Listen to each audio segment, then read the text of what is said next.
But now we check in on the race for Board of Alderman President. Megan Green is the progressive Democrat running. She's the alderwoman running against Jack Coatar.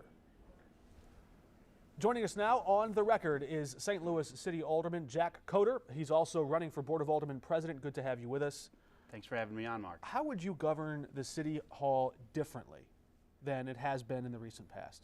Well, one, I think we need somebody, in light of all the corruption and indictments and things that have happened, we need somebody honest who can be a sort of neutral arbiter at the board, who can help, bring the board together, have consensus, and advance a legislative agenda. And I think that legislative agenda has to be focused first and foremost on the crime in this town and making people safe. The Board of Aldermen certainly accomplishes work. It does things, but it also sets an agenda. It sets the focus of the city. The mayor does that too, but the City Hall leaders also send important signals to business, to police, to government. One of the signals it's sending right now is that it's not safe for politicians to meet in a big open building. President Biden said more than a month ago, the pandemic is over. Yeah.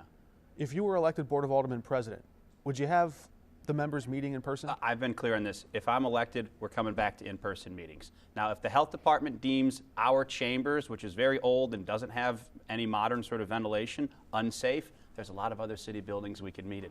We go meet at the convention center. We own that. It's got plenty of space. We could meet at the Enterprise Center where the Blues play on Friday mornings. It's across the street from City Hall. We own it. There's ample space for us to meet and do our business in public and invite the public to attend.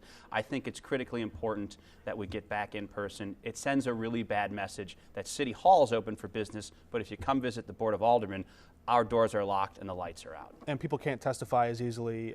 They can certainly dial on, but to those other members of the Board of Aldermen who may not be able to or may not feel comfortable, how many other workplaces out there have already allowed for people to dial into work remotely? You can figure out some sort of hybrid system. Now, it's interesting. So I think our Friday meetings where we need to be whipping votes, collaborating with one another, I think it's critically important to get back to in-person. Our committee hearings on Zoom, I actually think we've seen more public participation as we've allowed the public to dial in and basically give their opinions via Zoom. So I think going forward on the committee process, which those are the meetings throughout the week, during work hours, I think we got to have a hybrid model where committee members can maybe be in person, the public can join by Zoom or in person. I think that's worked well to expand access to our meetings. All right, well, how you will do your work is probably a lot less interesting and less important than what work you will do. Let's get into some of those agenda items of yours. You recently highlighted a story on KSDK about Mount Exodus, that stack of police uniforms piling up near the exits of some departments. You said this, quote, "Our crime and policing problems are complex. Bumper stickers, slogans are not real answers. Rising lawlessness is real. We need more officers. We need to pay them a competitive wage, train and equip them well, treat them with respect, and hold them accountable to the people they're sworn to protect." You go on to say you won't let slogans get in the way of solutions. Which slogans are you referring to? I mean, I'm talking about my opponent and her defund the police platform and her belief that everything's going fine as it relates to public safety when it's obvious that it's not. We've got very serious challenges with violent crime in this town. We've got very serious challenges with our police staffing, and we've got to make those a priority. You want to pay police more? We've got to pay police more. How much more?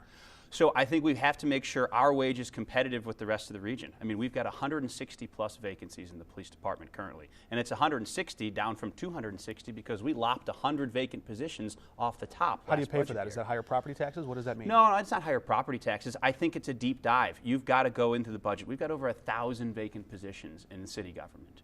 We're never going to fill a lot of those positions. We need to go through department by department and see where do we have excess staffing, or where have we staffed in jobs that we're never going to fill, make those cuts, take those dollars and appropriate them for additional salaries and benefits, not just for police, but for all of our essential city workers. 911 operators, we're 51% short in 911 operators, meaning if you call 911, really any time of the day, there's a strong likelihood you're going to get put on hold, and that's not right. So I hear you, but forking over a bunch more money to the police in the budget isn't the same as actually hiring, training new cadets and putting them on the force.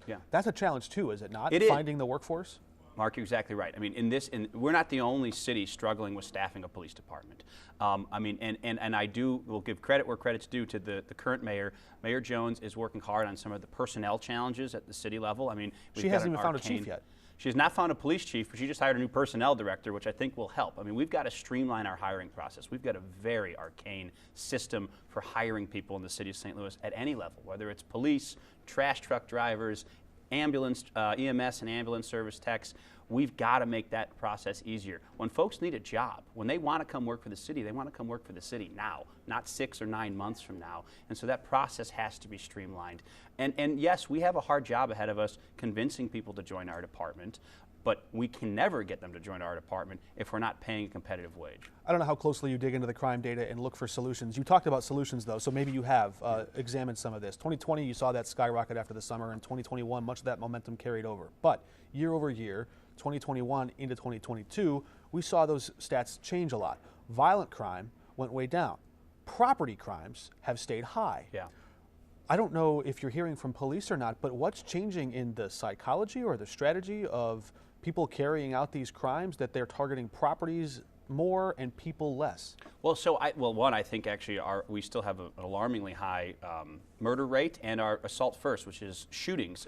That rate is still. But they're trending downward. High. Yeah, it's still much higher than from a record high, like from a recent from record a record high, but there's still not a record in the 70s and 80s, but a recent record. Yeah, and as it relates to property crimes, I mean, I think what's gone on is, bad guys aren't that stupid. A lot of them know there's no consequences. You can steal a car, you can burglarize a house, and the likelihood of anything happening to you right now in the city is very slim. And so you're seeing an increase in these crimes, especially as it relates to car thefts, as people can steal Hyundais and Kias and realize that's very easy to do if you just watch a YouTube video. And there's not enough police on the streets to catch these guys. And then even if they do catch them, we've got real challenges in the partnership between our police department and our prosecuting attorney. Campaign cash is starting to come in down the stretch as well. It is. A lot of big donors are lining up behind your campaign. What do developers see in you, the candidate, that they don't see in Megan Green? Yeah, so, one of the things that differs me and my opponent is I don't think development's a bad word. Development isn't a dirty word. We need development. Development means jobs. It means increasing our population. It means more businesses in the city. Those are things we want. That's part of my job as the alderman of the 7th Ward, is to bring development to my district, which I've proudly done in my last 8 years of service. And if elected, I'm going to be a champion for development projects across the city, especially in North St. Louis, where we've seen decades of disinvestment. And the difference between me and my opponent is, she thinks that these developers are all just out for themselves, when in reality is that, yes, they have to make a return. They're not going to build things if they can't make some money. Whether it's affordable housing developers or market rate housing developers, they have to be able to make a return on their investment. They also need to know what the rules are. And for the last almost 2 years, it's been very unclear to the development community what the rules are to build in the city. What mix of affordable housing do you need? What level of incentives, if any, are available in different parts of the city? They need to they need to know the answers to these things if they're going to deploy capital. If your opponent was here, if Megan Green were here, she might respond by saying development is good for the city, but at what cost? And how do you align the city's priorities with the overall public good? Yeah. Does government represent the overall public good or the profit margin of the developer alone? We most certainly represent the public good. And I would say the vast majority of the development projects in my district and throughout the city have helped the city. You got to remember, when we're using development tools to incentivize projects, we're starting usually from a base of zero. Projects that is not generating any economic activity for the city. It's creating very little value for the school district or for anyone walking by it in the city of St. Louis. So if we can build up from there and start with that basis of zero, I would say something is certainly better than nothing. And in many parts of this town, it's very challenging and expensive to build. It's an old industrial city with a lot of infrastructure challenges. And so the development community says, we want to work in your town, but we're going to need some help to get these projects off the ground. And I would add, my ward and my opponent's ward have benefited greatly from these tools. I mean, we both represent thriving, stable neighborhoods in St. Louis, some of the best neighborhoods in St. Louis. And the tools that were available for me and my opponent, those should be available for the aldermen in North St. Louis who have seen decades of disinvestment. The St. Louis Business Journal recently wrote about one of your a few campaign contributions to you to paint a contrast. Just a few weeks ago, Megan Green, your opponent, was standing outside the Union Station Hotel, organizing with workers there, and she went on social media, and she called on the city to implement a new policy, one that would say if you're going to get public funding, say through a TIF, you should also have to sign a labor peace agreement, meaning you would adopt a neutral stance and not organize against the forming of a union. Would you agree with a policy like that? I actually think that's a good policy, and spoke to a number of the trades yesterday and reiterated my support for it. It's something we've actually used successfully. The Marriott Grand Hotel, the convention hotel downtown, years ago, well before I was on the Board of Aldermen. I was a little kid when it was originally developed, but there was a labor peace agreement in that project which had substantial public participation. Now that doesn't exist on the Union Station project. I think it's ironic that the incentives that allowed Union Station to expand and grow were sponsored by one of my opponent's largest supporters. But I do agree. Who is that? Alderwoman Ingracia, from the 6th Ward. Okay. But I do agree that we should, if we're going to be using any sort of public benefit for these projects, that yeah, they shouldn't, the owner shouldn't be standing in the way of unions trying to organize. Now that doesn't mean we can have a quid pro quo where we say they must be able to organize, because frankly that's improper as well, but workers should have the opportunity to do so. But in negotiating that neutral stance, that's a way that politicians can advocate for workers. I think so, yeah. By using public policy to negotiate for the greater good, and you're open to that. Yeah, I'm very much open to that. Would you go a step farther? Are you committing to say if you become Board of Aldermen president, you're going to put that on the agenda to make sure that any future development dollars that go out the door go with that labor peace agreement? Yeah, I think that's a fine position, and I would commit to doing that, whether it's through some overarching piece of legislation or it's done in every redevelopment agreement. I don't know. We got to talk to the development lawyers and find out what the best way to do that is. But I think that's a good position and one that I would commit to. About 7 to 10 days after Megan Green made her stand, the hotel owners cut you a check for 50 grand. Your campaign, not you personally, right. To help get you elected. She tweeted, "Coincidence? I think not." Was it a coincidence? Not at all a coincidence. I mean, the LHM, the owners of Ballpark Village and the Ballpark Hilton and the Union Station Hotel are longtime supporters of mine, and they are very worried about the direction of the city, and particularly the crime around their investments in downtown. And so they're supportive of my candidacy. It has nothing to do with the ongoing union vote at Union Station. You know, they're worried about downtown. The Cardinals, who've also contributed a large sum of money to my political action committee, are also worried about downtown. And I think they're sending a strong message that if crime's the issue and you want to keep people safe, I'm the candidate. Let's dig into that crime issue a little bit, because you have made it a big part. You've also made public works and infrastructure part of your platform, and certainly those are issues worthy of exploring. But on the crime issue, I think some people in our audience hear people say, let's hire more police, let's pay police more, and they say, okay, I can half-heartedly get on board with these ideas. They're generally good sentiments, but come on.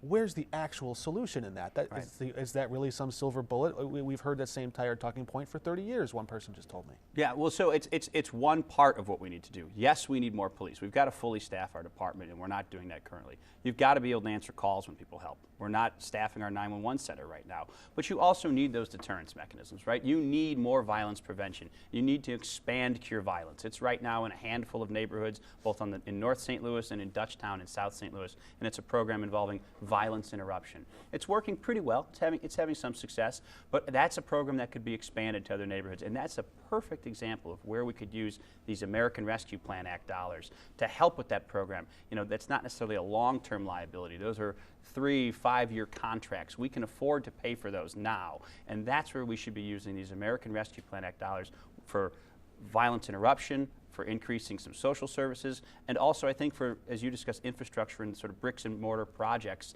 that this city needs to get done. Before we let you go, last week Mayor Jones took issue with a study published by Wallet Hub that looked, it's this credit reporting agency sort of that collects data and looks at things, but they collected data from the FBI, from the Bureau of Labor Statistics, from the Census Bureau, and compiled a whole bunch of interesting data and labeled St. Louis with the moniker as the most dangerous city in America.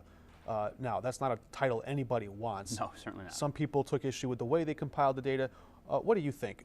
Is it opening a conversation we need to have? Are there real warning signs in that study? I mean, I think if we're arguing about the statistics, we're losing.